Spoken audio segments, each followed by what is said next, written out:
السلام عليكم ورحمه الله وبركاته. تحيه طيبه لكل متابعين القناه. كنت وعدتكم قبل كده ان انا هعمل لكم سمنه فلاحي في البيت، صح؟ فاكرين لما قلت لكم انا بجيب اللبن من عند الفلاحين اللي هم كل اسبوع، وازازه اللبن عملت عليها عرض على الفيديو.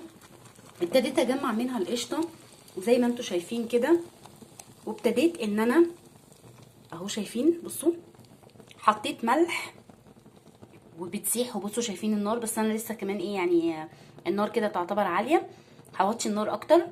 دي اسمها السمنه الفلاحي. انا عايزه اقول لكم ان الريحه تحفه. انا مش عايزه بقى ايه القعر المفروض ان انا بقلبها، مش عايزه القعر يتحرق، فهعمل ايه؟ فهحط عليها. بصوا حبايبي عملنا ايه. انا جبت دوت وطيت النار خالص، وجبت ده زي ما يكون كده فاصل ما بينه وما بين النار عشان ما تتحرقش مني. هستنى طبعا شكلها لما المرطه طبعا توصل للاخر خالص واوريكم شكلها. زي ما قلت لكم ان انا هستنى لما المرطه تتعمل. انا بحط عليها ذره ملح، يعني انا عندي كميه، دي كميه صغيره تعتبر. بصوا بس انا عايزه اوريكم بس حاجه. انا طبعا عايزه اقلبها عشان مش عايزه اي حاجه تتحرق. دي كلها هتتحول وتتقلب لسمنه، بس هسيبها على النار. انا مزوداها زي ما قلت لكم بذره ملح. السمنه الفلاحي اللي بتتباع بقد كده في قد كده بره عند الفلاحين، انت تقدري تعمليها من خلال اللبن اللي بتجمعيه، القشطه اللي بتجمعيها من اللبن كل يوم، تحطيها في التلاجة او في الفريزر اسفه، ولما يعمل معاكي يعني كميه حلوه تبتدي ان انت تحطيها في كسرونه كده زي اللي انا حطاها، وذره ملح عليها لحد ما هتبتدي تتلون وتاخد اللي هو اللون الطبيعي بتاع السمنه، وتطلعي منها كمان مرطه. المرطه دي بيعملوا منها مش، وبيعملوها بيدخلوها في الحلويات، يعني انا بعملها بالحلويات المرطه. بصوا النار، انا عايزه اوريكم الشمعه اقل من الشمعه، اللي يشوف يقول مش باينه. ما تنسوش تفعلوا زر الجرس وتعملوا لايك وسبسكرايب عشان يوصلكم كل جديد مننا. على فكره بجد فعلا انت تقدري من بيتك بنفسك تخلي كل المنتجات متوفره عندك، مش محتاجه والله العظيم صدقيني، مش محتاجه ان انت تجيبي حاجه من بره.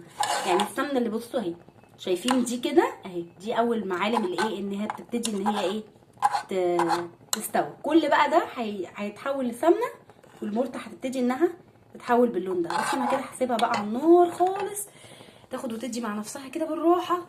ممكن بقى بتقعد مثلا ساعه، بتقعد ساعه الا ربع، على حسب بقى ايه الكميه.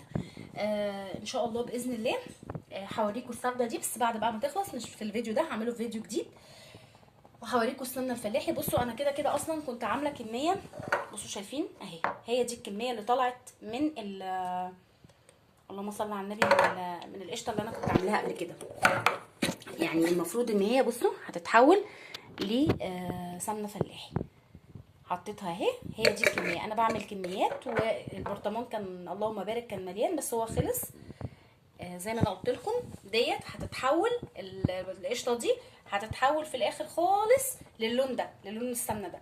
مش محتاجين ان احنا نشتري حاجه من بره، طالما احنا بامكاننا ان احنا نعمل الحاجه دي. والمرطه كمان هزين بيها بقى ايه، بقى هعملها ممكن في سندوتشات، في ناس بتحبها في سندوتشات كده بالسكر، في ناس بتحبها انها بتدخلها في البشاميل، بتدخلها في البرام. على فكره المرطه دي تحفه تحفه تحفه تحفه. بصوا اهي ابتدت كده، انتوا شايفين، سيبها بقى تغلي كده.